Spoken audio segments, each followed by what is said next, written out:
Hello, everybody, and welcome to another episode of Your Bish Therapist podcast. I am your host, Melissa Reich, your Bish Therapist, a real-life therapist turned pop culture aficionado, serving clinical interpretations and hot takes on all things pop culture.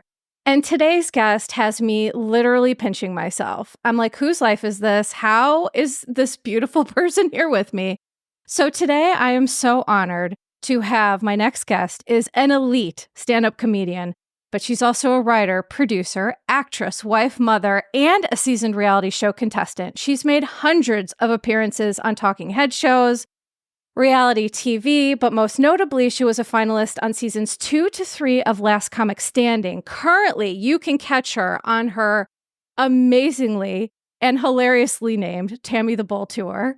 Please join me in welcoming Tammy Pescatelli. Hi, Tammy. Well, hello. What a beautiful smile. I'm sitting here hearing all those very kind words and thank you, but I'm noticing what a beautiful smile you have. And that just changes your life. It touches you. You're and so then I look sweet. down and it says Bish. And I'm like, hey, that's why we're friends. It's funny. I literally always put that when on my recording platform so that when guests come on, I'm like, it's just Bish. It's just me. Everyone's comfortable. I do not take myself too seriously. So thank you so much for being here. And you, by the way, for people, you need to watch this on YouTube because you're so beautiful. You are. Oh, thank you. Gorgeous. I always call it hag or drag. It's just a face full of, it's drag makeup for me, basically, at this stage of my life. And my poor husband gets to see hag most of the time. During the pandemic, like most of us, we had way too much time on our hands.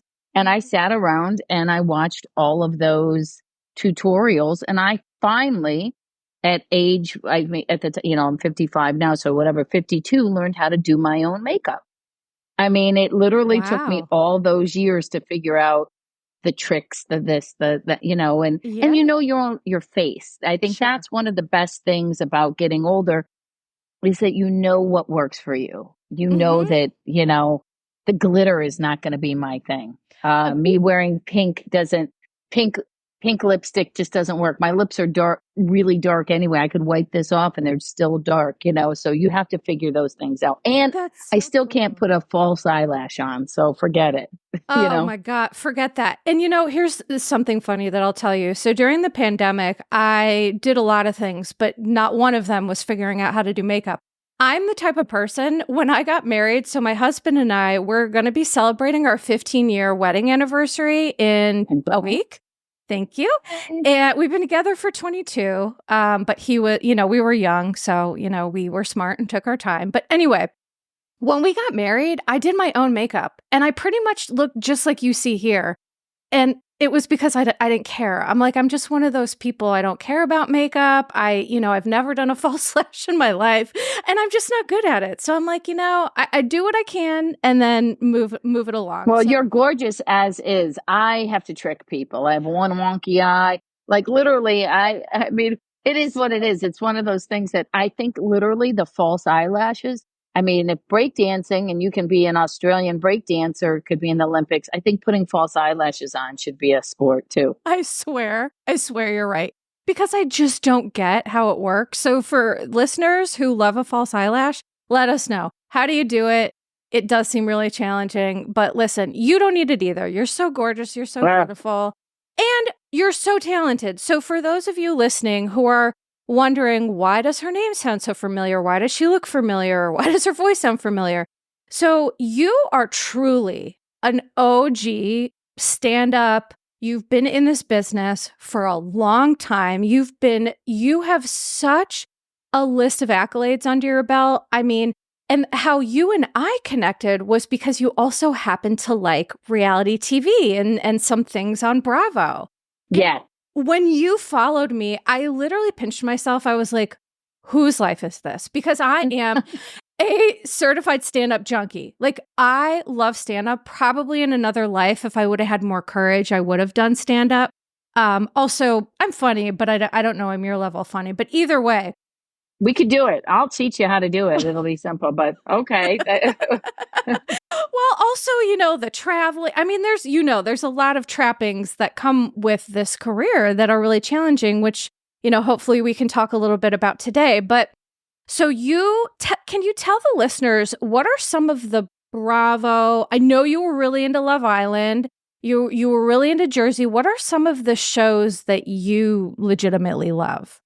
Well, see, I was an early Bravo fan because I did that show that Rocco DiSpirito had called Dinner with Rocco. And I did that. And I did another show for Bravo. I can't remember what it was called early on. And so I met a few of the early New Jersey housewives, Carolyn Manzo, Jacqueline. Yeah. So Jacqueline was friends with my friend Jenny McCarthy. So like I knew people. Then I became friends with Joey and Melissa Gorga. Oh, so yeah. Because Joey's trying stand up. So it was a lot of fun. So that's how and Marge, of course, is an angel. Even though they like to portray her as a demon, they're stupid and I can say stupid because I am as well. But it's crazy. I think one of the things about Marge is she is who she is, and I relate to it, and I follow that and love that because I am who I am unapologetically, even in my mistakes. And I think as long as you own your mistakes, it doesn't always give you permission to consciously make mistakes. But if you make a mistake and you realize that it is, then, it's like the old baseball adage, you swing and you miss. The people who hit the biggest home runs are also the strikeout kings as well. So, you got it. So I watch everything. I'm just except OC because the only reason is because I don't know which one, so I can't tell you. But when I was dating, one of them slept with a guy I was dating, so I could. Yeah, he was on a friend's bachelor party, and he was like, it was a crazy story. So I don't know which one. I don't want to know which one because I just want to just generically, blanketly not care about any of them. And I don't want to bring him into this life that I live now. But yes, so I watch all of them. I love all of it. And the more ratchety they get and the more ratchety my life gets, the more I like to watch them. I think it helps put things in order. Yeah, it helps put things in perspective. It kind of makes you feel about your life like, okay, well, maybe I'm not doing so bad. But the tea that you just dropped about OC, I'm dying. I am dying. He was out for they were brand new, and like they had just started. They had just started, and they went to Vegas, and I don't know if the Vegas thing was filmed, but then in one of his confessions to me, where I knew I had to break up because. I mean, I'm also one of those people who, if I love you hard, and I hang on way too long sometimes. Yeah. And he confessed, that I just want to tell you in case it comes out on that reality show. And then I was like, okay, we're done. And I don't want to watch the show that breaks my heart. I want to just see where everybody's crazy. Although the reality shows I've been on have broken my heart. Well, yeah. And so even though I would die to know more information about this, I'll move on because I know you want to keep. Well, I don't really. I really don't know. I wish I could tell you which one it is, and I wouldn't even know where to begin because I'd have to contact him to ask him which one. And by the way, I wouldn't. And by the way, he moved. He probably doesn't know either. Probably. Oh my God, that's so wild. But of course, I mean, and that's the thing when you have. Kind of speaking of your experiences on Last Comic Standing, when you have someone like you who you're a fan of reality TV, but you've also been on reality TV a lot, it must be such a surreal experience for you. So let's talk about that. So you were on seasons 2 to 3 of Last Comic Standing, which were the most viral hugest seasons. There were like something like 17, 18 million viewers. Yeah. And I know we had talked privately about it was a wild experience for you. So yeah, can you share a little bit about that?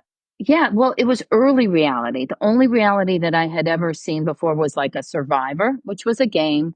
and then the MTV, The Real World. So we were the first show that was actually on syndicated not syndicated, national television, NBC. We were on prime time, and we lived in a house. So you went through all this whole American Idol, but imagine if all of the people lived in the house together, and then they filmed us for 33 days. Wow. However, what we thought when we all went in the house, the 10 of us as friends, we ended up, some of those relationships were irrevocably damaged until just recently, in the past 10 years, fixed because we didn't know about editor tricks. There were 3 women, okay? One was the bitch, one was the whore. These are the titles. And then one was like the quirky one. Well, of course, I'm Italian and a loudmouth. Which one do you think I was? Okay. So, and then they would lie. We didn't know. We thought we were in a contest. So we didn't know that they could lie but it wasn't registered as a contest. It was registered as a reality show. So they would say to one of the most brilliantly talented comedians, Bonnie McFarlane, who and I were super friendly when we went in. So they would say to her, you know what Tammy said about you? Tammy said that she doesn't think you deserve to be here. And then they would say to me, well, Bonnie says that she doesn't think you're funny at all. And the only reason you got in is because you wore something low cut on the show. And I'd go, what? And I'd go crazy. And they'd record that. And then they broke us up. And then they did little tricks. Early on in reality, you probably saw them, but your mind's eye didn't even tell you, because they would Franken edit things. And what you didn't mess up, I messed up a lot, but even when I didn't mess up, there'd be me in one outfit, and then it would cut away and I'd have another outfit on, and then it would cut back and I'd have this outfit on, but yet the sentence would seem like it was a through sentence, as if I had said all of this at the same time. Right. So they made it seem like you said something about someone, which isn't fun when America's supposed to be voting for you. So, and there was a lot of times that, like, even, we were all such good friends. Bonnie was long gone, and I have hypoglycemia. I have a lot of health issues, but at the beginning, all I had was hypoglycemia. So what that means for people is I have to eat a certain number of calories or sugar or something, because just think about it, like, for those of you who aren't familiar, and I know that you are, but Julia Roberts in Steel Magnolias, she had diabetic issues, and she kind of had a meltdown, and the same thing will happen for me. So I keep telling, we're on day 32. It's down to the final 6 of us. I'm already in the finals because I won immunity. But they had no food left in the house. And I said, I have to eat. It's getting to be about noon. And they want you to be irritated. All they left was alcohol in the house. I said, I really have to eat, because I also didn't want to have this episode on camera. They said, as soon as we get back from lunch, we'll get your lunch. And I snapped. But at that point, I'm literally 32 days in, or 33, I forgot, I think 30. And I know not to do it on camera. I know not to give them so I go upstairs, I take off my mic pack, and I go into the changing room that they're not supposed to have cameras in. And I get mad and I say whatever you say, like you do at work, and you go in the bathroom and you just vent, and you go in some room, but not, that's it. And I go back to work and I think it's done. But by the time it airs, they have now pigeonholed me into this character. It literally, they take this black and white Zapruder film footage of me getting angry over trying to not have a health episode, right, and play it as if I'm responding to Bonnie, who hadn't been in the house for 20. She was the first one eliminated. And they play it as if I said all these bad things about her. Now, she, of course, believed it. I believed the bad things. And it literally took 10 years of me. Now, thank God, what I will say is that show got health insurance for me. And the first thing I did is go to therapy to deprogram the Italian guilt out of my system, and allowing myself to enjoy joy. And so I actually ended up reaching out to Bonnie, and we have been super close ever since. I mean, she's a trusted friend. when I went through an issue, she stood publicly for me. I really adore her. But boy, what they did. I mean, you had no idea what the reality back then was technically the producer's reality. I was so excited to be on television that the first episodes, I had people over, we had champagne. And by the end, right before we went live in the finals, I was hiding in my house trying to watch it. Cause remember, like they had TiVo, but they didn't Right. like with the lights off and shutting the phone off because I didn't want anybody to think that I was home or try to call me or talk to me during it. So, cause I just didn't know what they were presenting, you know?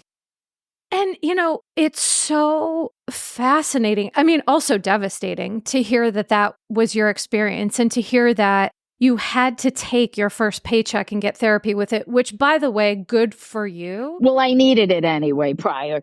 I needed it prior. Of all the stuff that I had been through up until that point, that hadn't even aired. But when I first went, it wasn't that the reality show, it was a blessing that by the time it aired, because you film in March, it airs in June. I had already been in therapy for 2 months. So thank God. Oh, thank God. That's all I can say. Thank God for therapy, right? Myself included. Yes. I have my therapy today. Well, that's what comedy is, by the way, for me sometimes. Sometimes it's just my place for everybody to be quiet. Let me tell the jokes. Let me try to show you what I think. I go through a lot of tough stuff. I don't know what it is, but I try to make it funny. And some people can't handle that. And some people want to tell you that nothing is funny. But you know what? Everything with time and perspective, there can be something funny. There's nothing funny generically about certain things. Listen, there'd be nothing funny if you saw me have a hypoglycemic episode. But if you about some of the things I say prior to that, they might be funny. You know what I mean? If you talk about that. And it's just crazy to me that it's like you're on this show, you're in this house, and you're being denied food. Like, that is so bananas to me, because as a therapist, what I can tell you is, like, if we don't have our basic needs met, psychologically, we're going to struggle. There's something called the hierarchy of needs, and on the bottom is like food, shelter, things like that. And so if you're on the verge of a medical event, which I can absolutely relate to, and you're not getting the thing that you need, which is also food, which you need to keep you alive, that's just like abusive, in my opinion. And so I think that it sounds like to be in situations where you were being treated in an abusive manner, but then you were also truly being gaslit. Because while I think that word is overused, this is a great example of gaslighting, right? Absolutely. It's like you don't need food, you're fine, and if you dare to have a moment of anger because we're not feeding you, we're going to weaponize that and use it against you in ways that are going to harm your relationships. That's psychotic. That is. Well, it really was. And also in a way, like, for example, there was one of my best friends, a comedian named Ant, and another very good comedian named Corey Holcomb. They got into an argument and it became over the usage of words, homosexual slurs and racial slurs together, the two of them. And it got really heated. And I happened to be sitting in between them, and I got up and moved because it was uncomfortable. It's uncomfortable, but they were fine. There was no fear. They told Corey, but they also told Ant that I was afraid of him, but Ant knew that but they told Corey that I said that I was afraid of him. And that was such a lie. No, I just didn't want to be in the middle of, does anybody want to sit in the middle of people having a heated argument? They were upset, and it was also, again, the product of the environment because they had been poked and prodded from behind the scenes. And that's what reality shows did back then. At least now it's a little bit. I remember telling a friend of mine, because they were thinking of doing a reality show, and I said, you just can't give them anything that you just have to be careful of what you do. They can edit it any way they want. Do you think Jackie Goldschneider wanted to see herself walking backwards around the corner after that whole Last Supper scene in this season? No, but that's what she gave them. So, it's just a very, very, and the problem comes in the reality right now. Why? The reason that, like, the Housewives of New Jersey, the Real Housewives of New Jersey isn't working. Of course, we deal with family dynamics. of course, Italian culture, Sicilian culture is way more in depth in this than anybody can understand. Like Right. it's a real cultural situation. Mm-hmm. But beyond that, there are people who are trying to manufacture realities.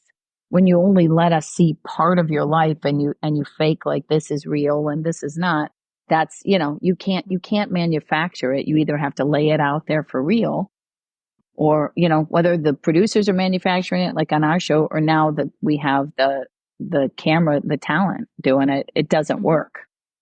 Right. And it just speaks to, though, if those are the gross, dirty tricks that they used back then, I always wonder now as I'm watching reality shows, like how much of this is reality? How much is Franken edited, number one, and number two? I'm kind of like a moth to a flame with people like on the internet. People love to tell me things. And it's like, this has happened to me my whole life, which is how I feel like I was meant to be a therapist. I'll be in the grocery store and someone will literally come to me and tell me their life story. And I'm like, how'd you know that I would listen? People just know. So the same thing happens with Housewives and Bravo Labs, which I'm a vol, and I'll never say that because I just personally don't believe in that, right? Private conversations are private. And let's just say some people are very lucky that I have those morals. But people come to me and they tell me stuff about how these shows work and how, for example, I'm going to try to talk about this generically, but these housewives shows, they have story editors. And so what's fascinating to me, right, is that psychologically speaking, we all have our own perspectives, lenses that we see the world through, based on how we grew up and our culture and all of that, right? It's super complex. But when you have one human being who is in charge of creating a storyline that may have personal feelings about said people in the storyline, psychologically, it's like, how can you be fair or impartial? You know what I mean? Unless you're incredibly aware of that. And Sure. so not only do I not think people are aware of it, I think it's sometimes purposeful, and there's some things fans don't get to see behind the scenes. And so I think it's interesting we're giving a peek behind the curtain of, even though what you're talking about, this was in 2003, 2004, right? 2004 and 2005. Okay. Part two was just, we didn't have to live in a house, and it was season 1 versus season 2. But like when Bethany was talking about reality reckoning and all of them, oh my gosh, you don't even know the stuff that was said. There was a producer of the show on Last Comic. This is NBC, like literally said to me, I said, I can't wait. That we were already into the finals where we were about to go live. So I just happened to be up at the Hollywood Improv, and I was doing my set that I was going to do live, and the producer was there. And I said, I'm super excited. I said, I just can't wait for this no matter what. I said, you never know, I could win. And he said, we'll never let a woman win. And I said, no, you never know. And he goes, no, I know. A woman is not going to win this show. He goes, but by next year, this time, we'll be effing. And I thought he was going to say like effing rich, effing famous, effing that. And he just left it there. I mean, it was crazy, the stuff. You know what I mean? How about the time when they told me that we were all going swimming and I should put my bathing suit on, and then nobody else did. So I just come walking out in a bikini. I mean, crazy stuff. I thank God I should try to find that footage, because I was in fantastic shape because my nerves were a mess and I was Hollywood emaciated. Hollywood emaciated. That's such a term. Oh my God. But it's just crazy life. And that's the thing. Now, I guess look at Vanderpump. Huge Vanderpump, even before all this stuff happened. But look at how they literally went to Ariana this year, and they really tried to put an edit as if she had issues. She was stuffy. She not understanding that this is a woman. Like, they literally did not. This was 3 months after this man blew her life up. Right. This man that she had put 10 years ago. And not just this man, but a woman that she had stood for against all the other women. She stood for and put her arm around and accepted her into the group. The two of them betrayed her. Look at what they did. They make Katie Maloney look like she's horrible. I don't know these women personally, but Katie, not only this guy had been making out with people when they were married, he literally let that young girl, that what's her name, that it's Joe? no, one of the things I will tell you about me, I don't know if it's a sickness or a blessing. When I think someone is awful, I forget their name completely. They're all Maleficent to me. Who I actually love because of Angelina Jolie. What's her name? Raquel. They let her Rachel. speak. Yeah. Yet she, speak to Katie's mother like that. Even if you're not with Katie, that woman was your mother-in-law. You're going to allow someone to speak horribly to her. They let this edit be known that it's easy for these people. And sometimes I want to grab those editors and go, listen to me. We're in a new day. This is a new age where women stick together. I think that's what was so fascinating about Love Island this year, is because we finally saw that girl power was allowed. Because maybe it's because it was a daily edit and they didn't have time to manufacture too much of a story. But we tend to stick together and support each other much more if we're left to our own devices. But if you got someone chirping in your ear and you're sitting down for interviews, they divide and conquer women constantly. Well, and you're right. And what they do is there's so much psychology behind it that I'm always cognizant of when I'm watching these shows, right? Like you're saying, there are tricks to make people feel either overly unified as a group or fractured, or like these people are skilled in psychologically manipulating people. They manipulate the people, the storylines. They are able to manipulate things to their vision or what they think will make them the most money. And so I agree. And it's funny. So I was actually on, I don't know if you know this, I went on Rachel's podcast. No, I'm sorry. I did not.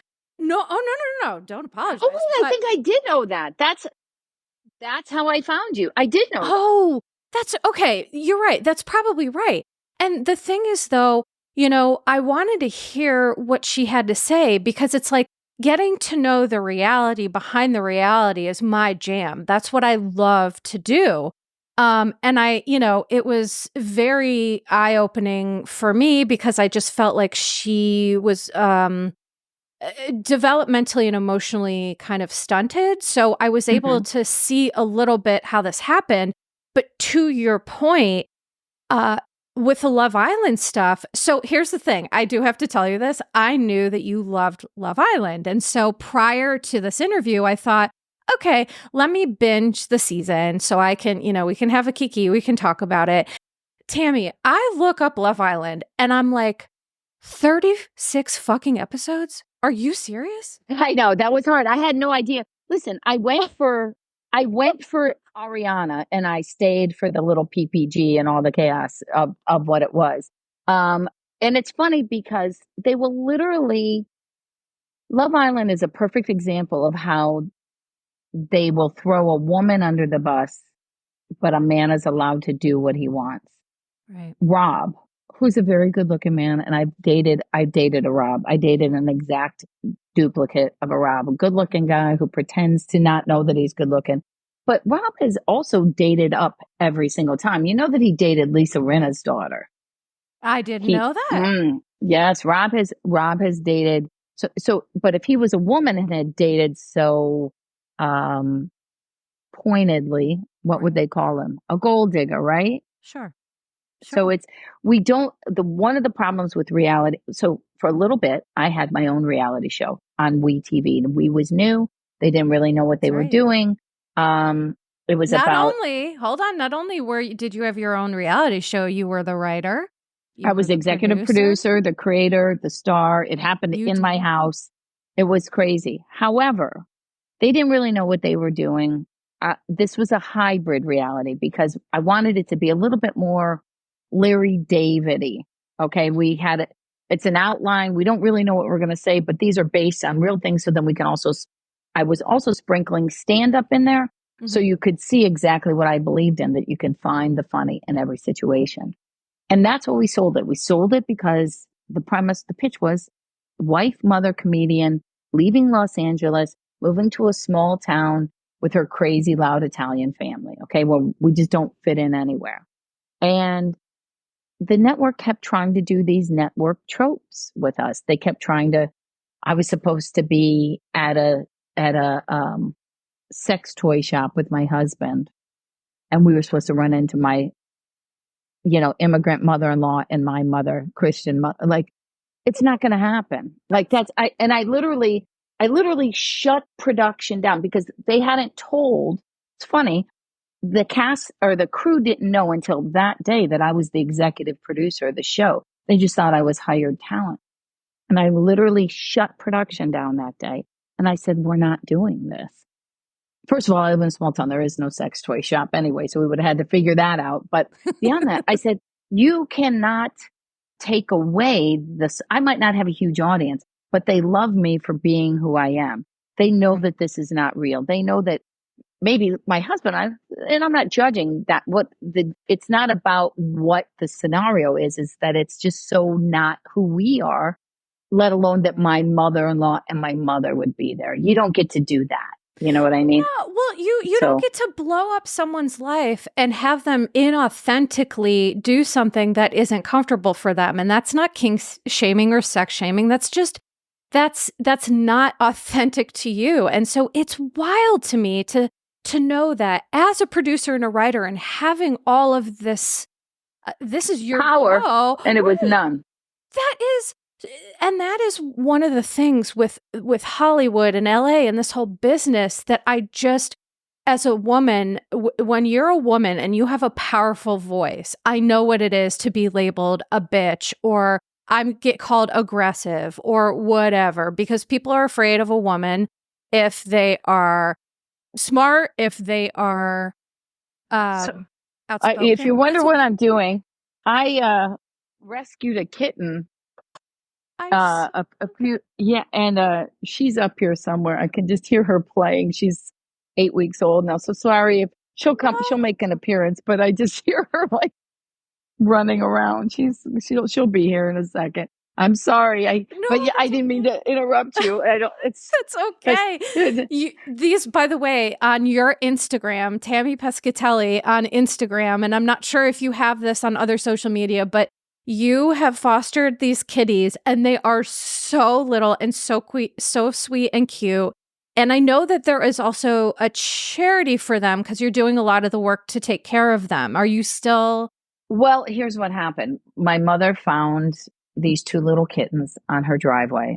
We tried to take them. I wasn't home. I was actually flying in from a gig. My brother took them to the Humane Society. It just is what it is. They're overwhelmed. They said, we'll take them, but we have to euthanize them. Their eyes weren't even open. I said, bring them to my house. I was home within 20 minutes. Sadly, one passed away. The other one survived. But we called shelters. We called fosters. They were all overwhelmed. No one was able to take them. And I just said, guess what? I'm going to figure this out. A friend of mine is an Animal Planet vet. Dr. Kevin Fitzgerald, except that he does like penguins and in Antarctica and, polar bears. And I said, what do I have to do? I'm going to figure this out. I took the knowledge off of YouTube and everything else. And Little Smalls is alive and well and thriving and I thought I was going to foster her, but she's now part of our family. Yours. Yeah. So she's my little baby. But she's now running the house too, by the way. So so I wanted to start something because if I didn't have, it's all about belief or time. What if I was by myself and I worked all day? And, it's a lot I happen to have 3 weeks off of work, in order to be able to do this. If I didn't have that, what would have happened? Should I have just put the cat back? So we're trying to figure something out, even if it's just giving out a basic booklet of instructions, some little baby bottles and formula. I had to go out and buy all that stuff and figure it out. Right. Some people can't afford that. That's, so it's important. And I'm trying to hook up with local vets that will help if you foster an animal, that they'll help you get the shots.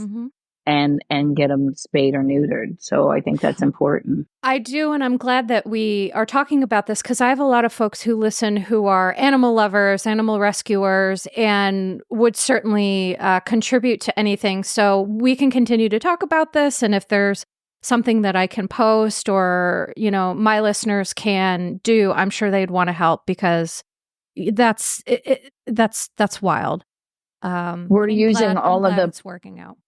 Thank you. We're just using the proceeds. I don't know what to do right now because I'm actually gathering all the information.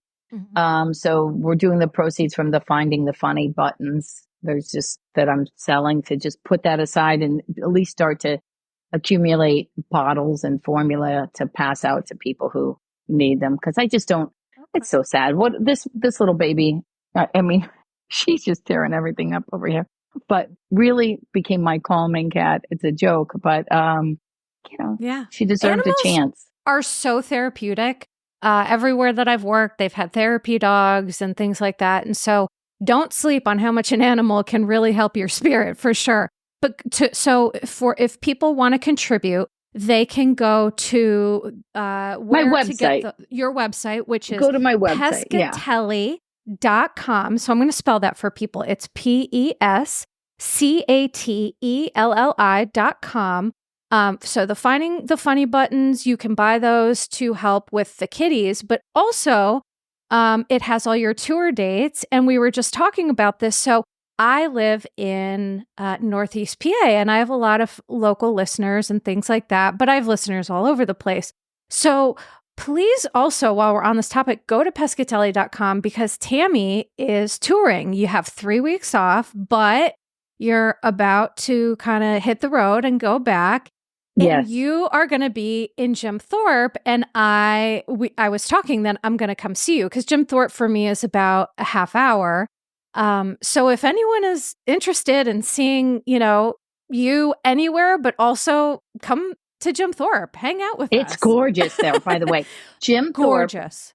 I Gorgeous. literally had never been to. And then I got booked in this theater like 2 years ago. And it was winter time. And I had to go through all these mountains and, all the trying to, and listen, I live on the other side of Pennsylvania. A lot of Pennsylvania towns are adorable, but they all kind of look the same. It looks kind of like America looked in the 80s, simple, beautiful. This Jim Thorpe is like a hallmark. Now, like I said, granted, I got there and the snow was falling and it's the most unique, cool town that I have ever seen. I mean, I'm super excited to do another show there. Yeah, it's gorgeous there. Every year they do like train rides because here in Pennsylvania, especially on the East Coast, because you live closer towards Erie and Pittsburgh, right? Yeah. Because I'm an Ohio girl at heart. That's right. I remember seeing that. And I'm an Illinois girl at heart. So I was born and raised in a suburb of Chicago. And I moved here when my dad got a job and then, met my husband and the whole thing. So I can relate to being kind of Midwest born and bred, but then kind of make your way to PA. Yeah, definitely. But yes, Jim Thorpe is amazing. It's so beautiful and gorgeous. Please check out her website. Go see her because the thing I love about you is I think, and I don't want to speak for a lot of people, but one thing I appreciate most about you is just you have this fierce authenticity that it's just super refreshing. And you're so naturally funny. But what I love about you is you kind of have this like sarcastic, acerbic wit, which I personally love and I gravitate towards immensely because I think when you go through tough stuff, like for me, what led me to comedy is, having a million health issues and cancer diagnosis and all this stuff. It's like sometimes when you have all this stuff happen to you, you're like, well, let's at least laugh through it, right? Let's at least like bring some joy, forget about our struggles. And so that's kind of what led me to stand up. But specifically with you, I feel like there are some people in this business that they're just like, you just have it. And I just don't think you get the credit and the respect that you deserve. So that's why we're trying to do this right now. And so for people listening, like, let's do everything to give you your flowers because, stand-up comedy, you really helped pave the way. Back when you were doing this, women weren't considered funny. People still try to say people aren't funny. Daily. I get ripped apart daily. Which is By the way, you had posted something on your Instagram, which I loved so much. Some idiot was talking about how women aren't funny, and you just like served him so hard, but in such just like an amazing way. I don't know. It was just what I love about you. I grew up in an Italian culture, like told you, it's different. Okay. It's completely different. Well, I grew we're up tough Italian on each too. other. I will tell you, I don't look Italian, but my mom's last name is Matriciano. So if you grew up in that culture, I grew up in the culture. We bang on each other. Everybody had nicknames based on the flaw. I grew up with this nose. Like I can handle. I've been called Toucan Sam since I was a little kid. You know, people, you want Fruit Loops, whatever. I can handle it. So I've been heckled since I was probably 8. Right. I think that for me too, and you and I have talked about it, and my mother was very sick when I was a kid, and I was kind of not, I hate to use the word farmed out, but I was kind of, family took me in while she was sick, because it's the old days when you were hospitalized and kids couldn't go up but Sunday afternoon from noon to 2. And she was very sick with different cancers and things like that. So I grew up with my grandparents who barely spoke English, and they would drive me to school all the time. And it was a lot of cultural stuff, and a lot of stuff that a kid shouldn't know about, which is why I worry about pandemic for kids nowadays. So when you grow up in sadness and you wait, and it's also very cultural, waiting for the other shoe to drop, waiting for that, not sitting in good things. I just wanted to laugh, but I didn't know how to. I'm not a jokey joke. I'm not the class clown, but I'm the one who will say something that I say this in my act now, but I have the ability to say such evil stuff that it sits within your soul. If you're trying to be mean to me, I am a verbal assassin. And I realized that with my brothers, that I could say the things, they could beat me up at a certain point, like brothers and sisters, but I could say something that would sit in there that my black eye would heal. But that internal monologue, when I told them they look like a safe bell on their head, they still now think that they look like Frankenstein, and they're 50 years old. So I try to use my powers for good. I try to, but when people try to come at me, it's like, it's worse than ever on the internet. Like, all I have ever done is dedicate my life to trying to make people laugh. That is it. Yes, I want to provide for my family by doing that, but I should be able to do that. Mm-hmm. And, you say that we paved the way. I feel like the 20 women who I started with, we built the roads. I was a 24-year-old girl on the road. You never saw that. There were, of course, people always go, Joan Rivers and Roseanne. Yeah, those guys they were amazing, those women. Right. But they weren't on the road. They were making multi-millions of dollars with contracts. That's why when I had my son and my agent said to me that my career was going to be over, we ended up in Pennsylvania. I also said to him, one of the best jokes that I'd ever said, he said, I've never seen a pregnant woman on stage. And I literally responded to him, then you've never been to a really bad strip club. And I got up and I walked out of his office, and I hid that I was pregnant for 6 months. And that was it. But that's exactly what I mean. And it's a perfect statement. You are a verbal assassin. And here's the thing. So people look at me and they think I'm really sweet and I'm really nice. And I am all those things. But if you fuck with me, all right, verbally eviscerate you and make you sorry that you did. I have that ability. That's funny though. Can I tell you this? Yeah. I think everybody does, but they do it in different increments. My brain is now trained. Mm-hmm. It's trained. I'm the Navy SEAL of comebacks. Like, I know, boom, boom, boom, boom. And it's very rare that you catch me out of my job. Even I'm not trying to always make people laugh, but I'll always, if you say something mean to me at the store, I got you. Like, I was trying to show these young girls who were in this open air Jeep. These beautiful young girls were vlogging and doing all this stuff, and their gas cap was flapping. It was just flapping. And they were in front of me, and I was trying to tell them, and I was honking and pointing. They started flipping me off and doing all this stuff. And I just pulled in front of them and then turned my windshield wipers on and let all the water fall back on them. Okay. So I think everybody has that. just some people, it doesn't hit you right away. That's when your boss or your coworker says something smart and snarky, and then you go home on the Friday, and then Monday afternoon you're driving home from work, and that comeback comes back, or you wish you would have said it. I just say it because I employ myself, by the way. That's right. You are self-employed and you are never off the clock, honey, because and that's what I appreciate most about your brain. It's just like it's not even yes, you've worked so hard, but there's just such this amazing part of you that is just so fantastically quick and funny and knows exactly what to say and how to say it. I mean, your timing is priceless, but what's so interesting too, I don't know if you watched on Netflix, I think it was that documentary about Gene Wilder, Becoming Gene Wilder. Oh, yeah. It was called. Yes.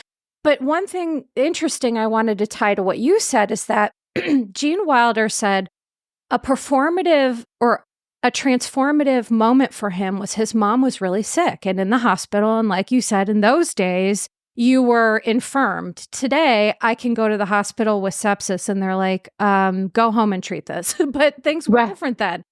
And so when his mom came home, his family literally told him, if you upset her, she'll die. And he literally said, you know, as a 7-year-old child, what are you supposed to do with that? And so it informed the rest of his life, his comedy, because he became like a clown and he didn't want to feel tough emotions because he was afraid that it might hurt his mom.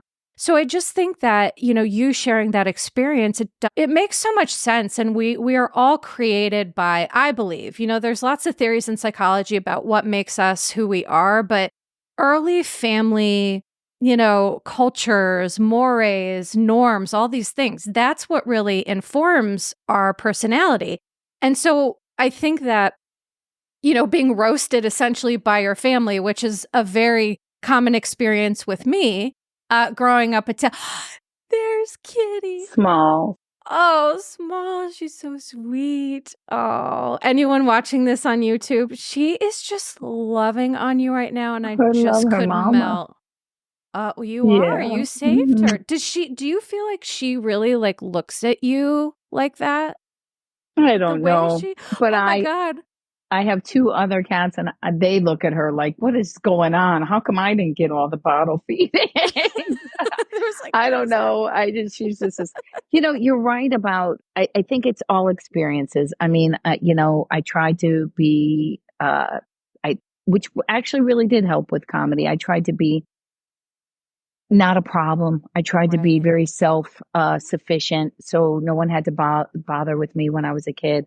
Then I think, you know, but those things, when you make yourself, it's not that I made myself smaller, but when you make yourself, you have this own totality about yourself where you feel like I got it. I can, because I am I did a joke about the 3 a.m. friend. We all need a person to call at 3 o'clock in the morning who will show up with a shovel and bail money, no questions asked. Right. That's me, right? I've helped my friend steal her own car back. I mean, I've come up with all those plans. I'm like Ray Donovan for my friends. Like I'm the one who shows up and packs your whole house up while you're at work so we can leave your man because he sucks. You know what I mean? Like I'll be that person.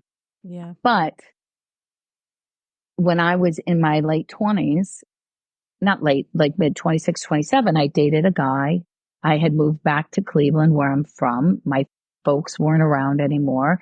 My friends and grew up 30 minutes outside. So no one was really downtown with me. And I dated this guy who seemed like he was a super nice guy, but he really, I do think he was on drugs, but he was very violent. And I didn't know anything about violence. I didn't know anything about drugs. And he really played with me and psychologically broke. I think there are some men that try to find strong women and they want to break them.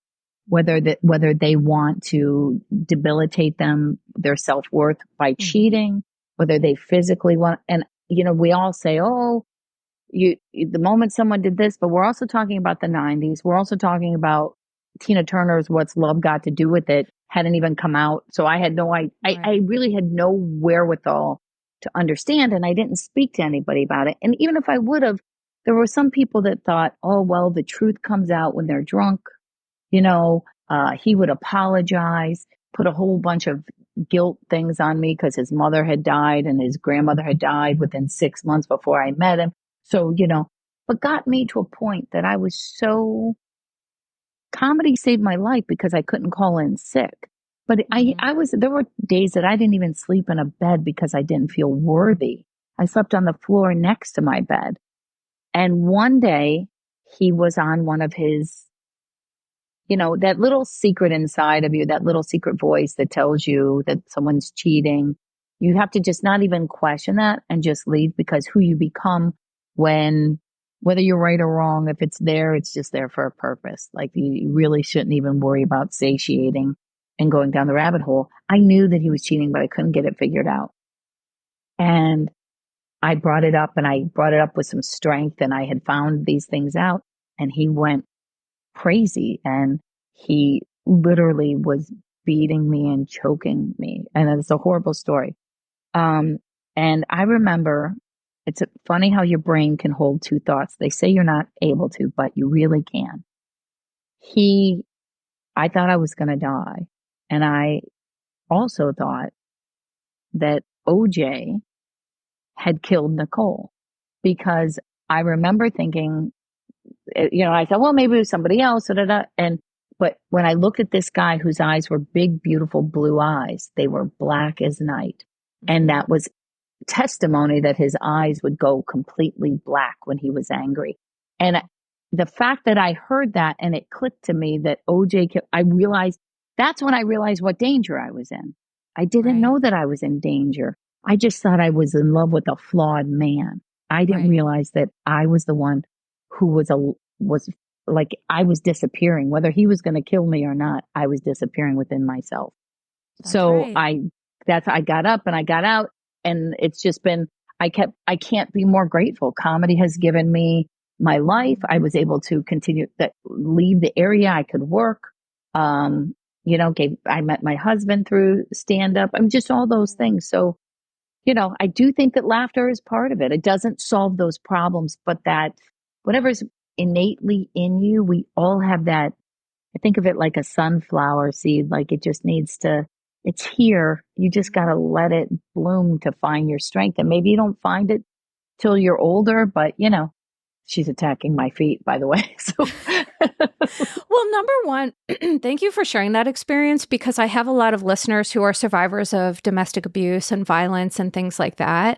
And I have a lot of fascination with people who have psychopathy, meaning those people who they are one person at one point and then they turn totally different, because I kind of grew up with that. And so I just want you to know, as a therapist, is that one of the number one indicators of a woman dying from domestic abuse is being strangled. Yeah, it was one moment I really thought, it's very funny, and I'm not trying to be controversial, and I don't care what Blake Lively does with Taylor Swift. I love Taylor's music. I love Blake Lively. There was nobody who looked cooler at a Super Bowl than Blake Lively. But when they were talking about, I heard an interview saying this movie that she's in that's about a violent relationship, and she said she doesn't lead as if she was a victim. Well, guess what? You do. Right. You do for a long time, because it does taint your reality. It doesn't mean that you're a victim, but it means that you can't shake that. You make all decisions based upon that. Each new person you meet, it takes a long time to trust, again, not only other people, but yourself. So for a long time, you do, until you're clear of that. And then you set your boundaries, and you get strong enough, because what you're dealing with when you're really in that is, it's not that someone's violating your boundaries. There are no boundaries left. I mean, it's like, there's no walls. The borders are open, Right. So. And I have experienced myself being in relationships with men who, I've always been this person, strong, loud-mouthed, definitely will say what I feel. And I think that there are some people who don't like to see that and they want to take it from you. Mm-hmm. It gives them a feeling of power. And so I'm so grateful that you were able to find your way out of this, that for those listening to this who are still struggling, please know that help is available. I will be posting resources at the end of this episode. And I just, one of the most powerful things about this podcast is I just love having really important people share their experience, strength, and hope. Because I think that people might look at you and say, oh my gosh, look at Tammy, and she's this famous comedian and she's on all these TV shows, etc. But when you're human, and what I love is looking at, okay, well, this is a really wonderful, talented person, but at the end of the day, we all have this thing called humanity in common. And so sharing your experience will help somebody listening to this. And, so then I'm happy I went through it. I mean, that was the thing, that it saved my life. Literally, I would be able to, for 45 minutes, or I don't even know if I was doing 45 minutes, 30 minutes at the time, because I think I was just a feature act. Even though I had to go on stage with turtlenecks in the summer, I was able to put it down and just worry about making other people laugh, which is something I don't put away right now as a comic, because I don't know what's next for people. So if I don't learn how to teach them to laugh, or at least give them an hour of relief, I also think that, look, hardships are part of humanity.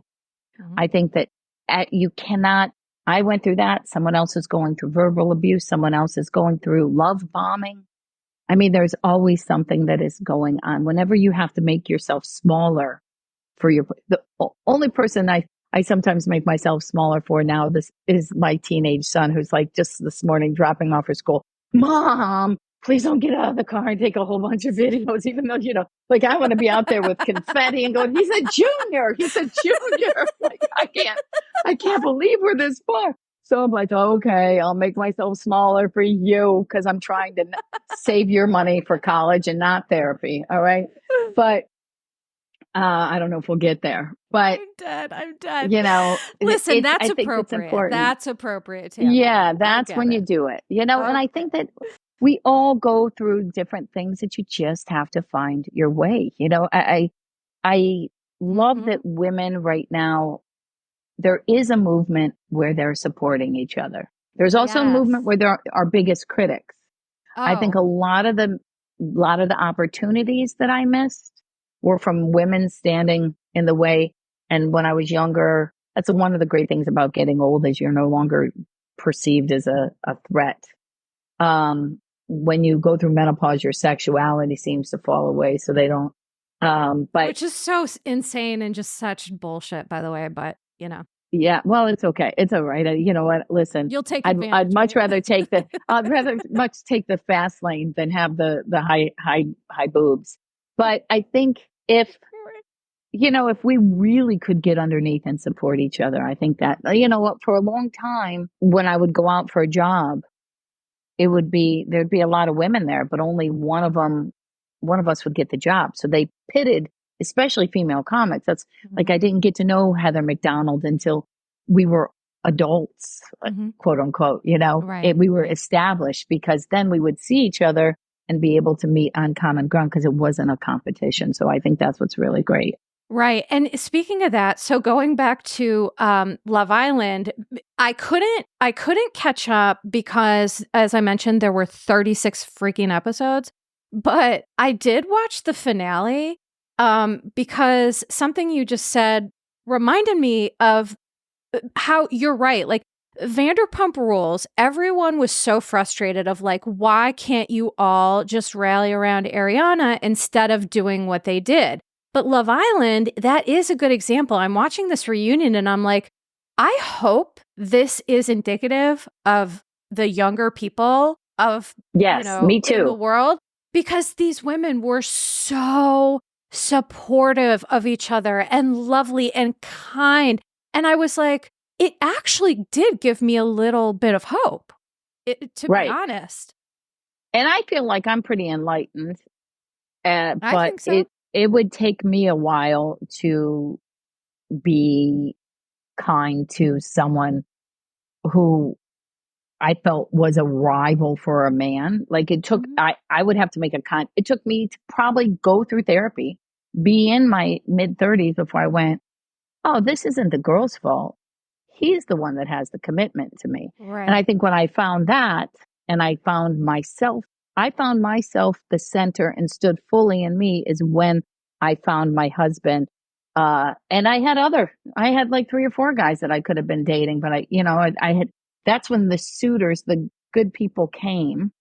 And I was able to find my husband and go, okay, this is who I am. I'm not even going to pretend I cook. I'm not even going to order out and put it in Tupperware so it looks like these are leftovers and I'm just such an amazing cook for you. I don't cook. You want to eat? You should cook. You know what I mean? Can I tell you? I thought I was the only other Italian woman in the world who didn't cook. Well, I know how to me. Well, because culturally, it felt like if I did that, then I had to get married and have kids because that's what their worth is. That was my grandmother's worth. That's what my mother-in-law's worth is. That's their love language, So, I can cook.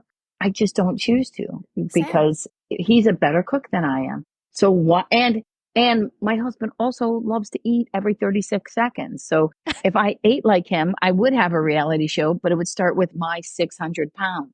So I can't, Yeah, you have I to just be can't. there. I have to.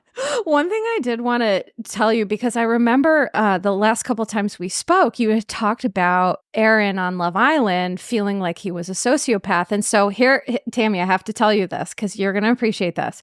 So I couldn't watch the bazillions of hours of footage, but I did go, I started the reunion because I also wanted to see Ariana, support her. She's such a queen. I just adore her. And so here's the thing. I have wicked intuition, like to the point that I'd probably be burned as a witch if this were back in the day, right? And so I'm scanning. And by the way, not only are there a lot of episodes of Love Island, there are so many people. I couldn't even keep track of all of it. But so I looked at the whole group of people surveyed, and this one person, I got a feeling right in my solar plexus. Whenever I encounter someone who has antisocial traits or tendencies, I get this little tingle right in my solar plexus. And I look and I see, and I was like, something's up with this person. Didn't know who it was. Then I'm finding out it was Aaron. It was Aaron. I was often saying on this, we went back and forth because I think that he reminds me, if you've ever seen, you should go watch the movie, The Talented Mr. Ripley. Oh, yes. It's a guy who's literally a sociopath. And it's from what I went through in my life. I started this whole, and some of the choices of family members that ended up trickling down to me. If you watch my act at all, you know that I talk about my family. I have been able to hilariously. I'm basically, a behavioral psychologist. I can watch people and people have traits. And one of the things that I always tell people is that, listen, Charles Manson didn't walk up and punch people in the face. Crazy people don't do that because you'd never hang out with them. Charlie was like, hey, let's party with Charlie. Let's say, we have the Beach Boys over. Let's hang out. We're all friends. I got all these great people.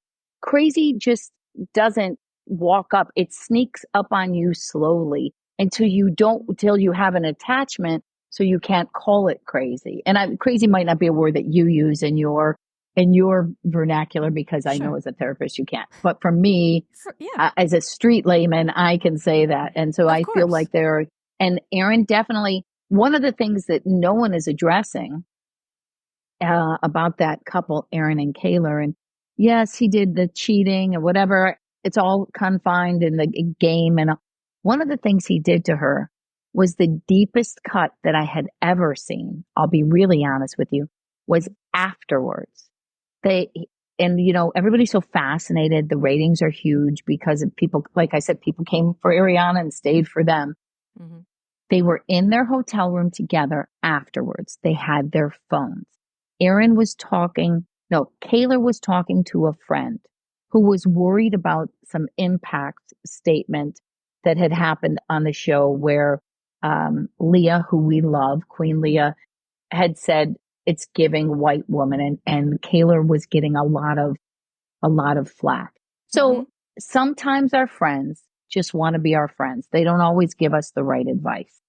And Kayla had one of those friends who was just saying, don't worry about it. No one's going to know who Leah is in a year. Just trying to give her, don't get in.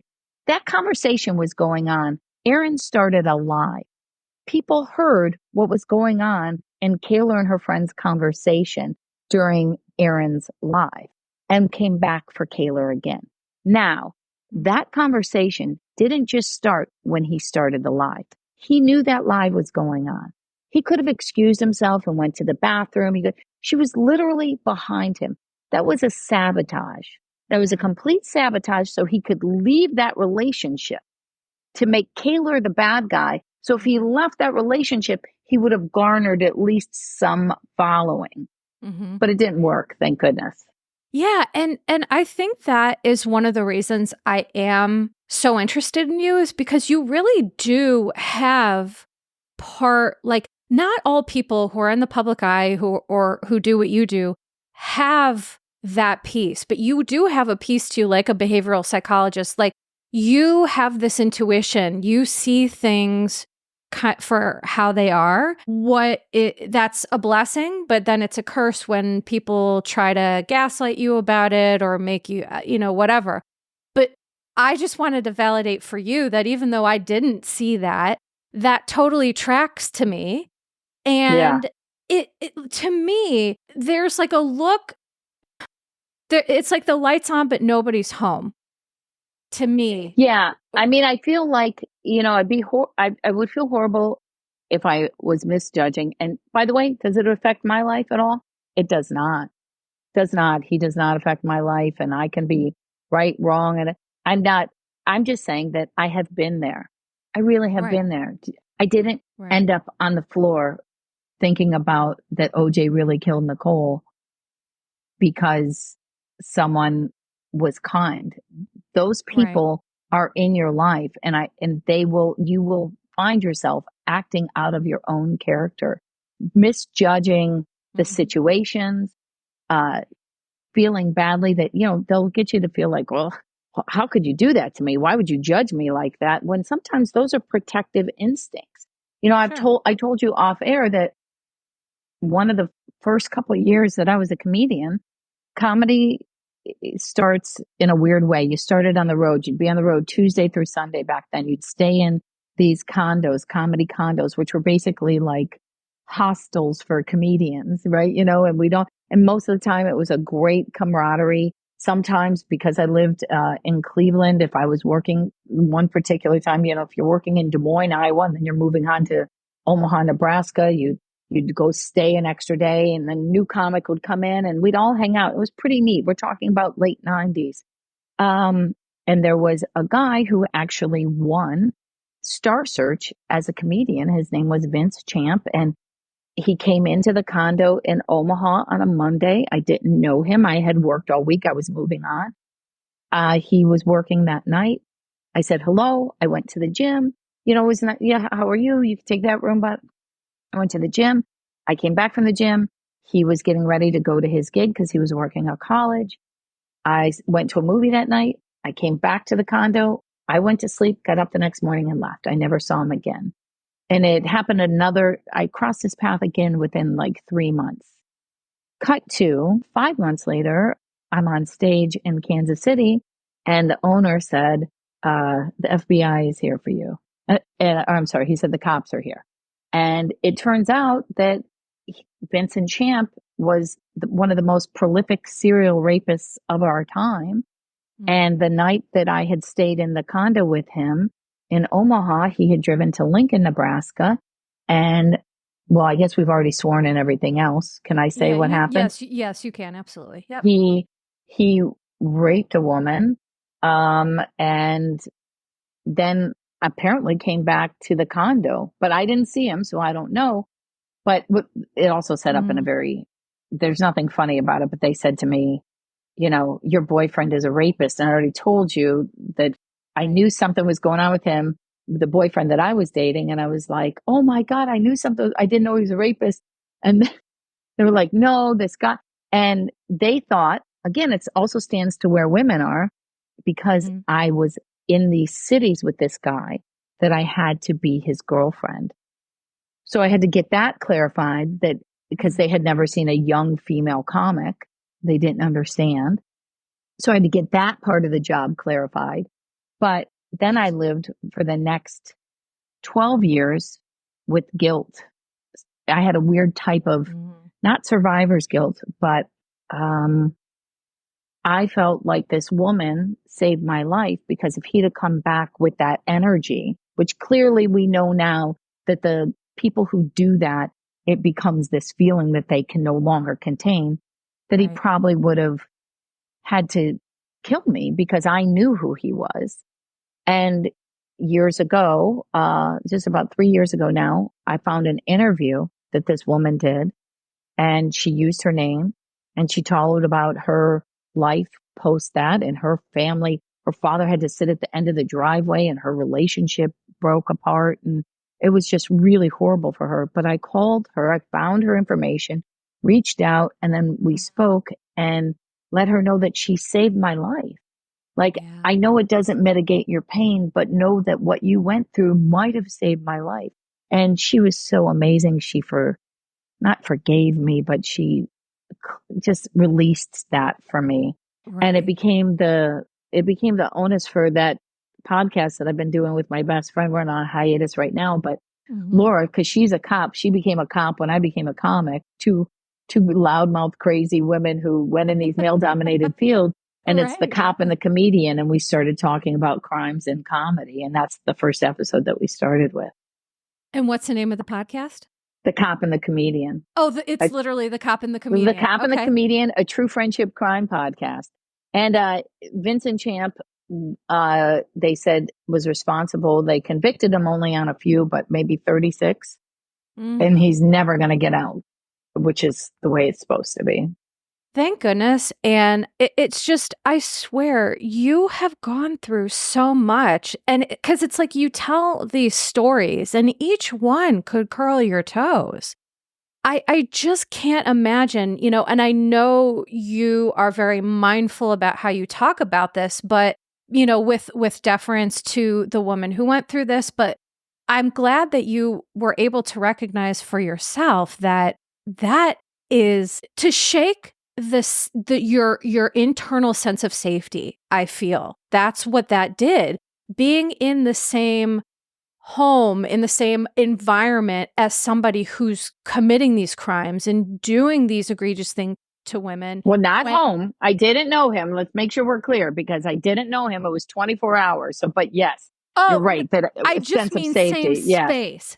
Right. Because we have to be very clear. Clearly, you had no contact with him. You had nothing to do with him, but he was in your space for a period of time. And that is just, it's a psychological, it's kind of like a mind fuck, because it's just like, well, what did that mean for my sense of safety? And then you've already had so many experiences where your sense of safety was challenged.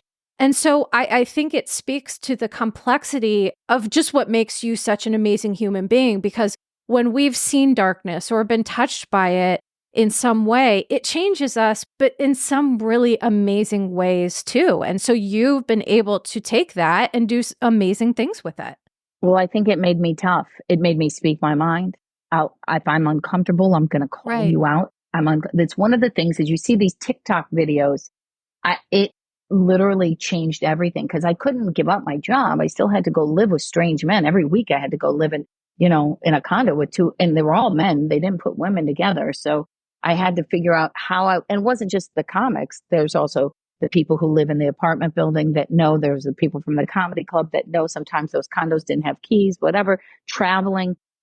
And back then, you travel and not everything was 24 hours. So I had to figure out ways to be safe. Right. I had to figure out ways prior to September 11th. If I was driving in the middle of the night, I'd go, and I was exhausted. And even now I'll go sleep in an airport parking lot, or I'd go into an airport where people will watch you.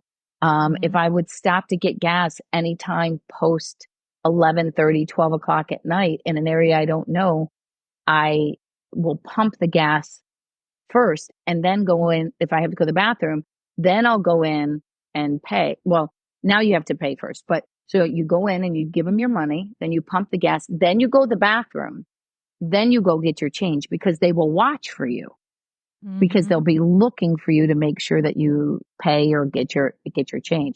There are little things that we have to do as women. You know, you cannot pull up to a van with the side of it. You cannot stop and help someone. If someone is by them, yesterday I saw a guy who was horrible. He was in the rain.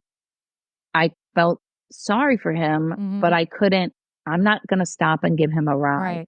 Right. What I did do is then I called 311 in my area and I said, this guy's over here. He probably needs a ride. You know what I mean? I do think too that sometimes those are things that I thought people knew about because I grew up with brothers and I knew certain things. Some people don't know. So each little tip you get, even if it seems ridiculous, tell someone. You know what I mean? Tell somebody. It's okay to ask for ID. You know, it's okay if you get pulled over, to make sure that you drive to a police station if it's in a rural area and you call 911 and say, I'm driving to the police station right now. I mean, those are things, you know, just so many things.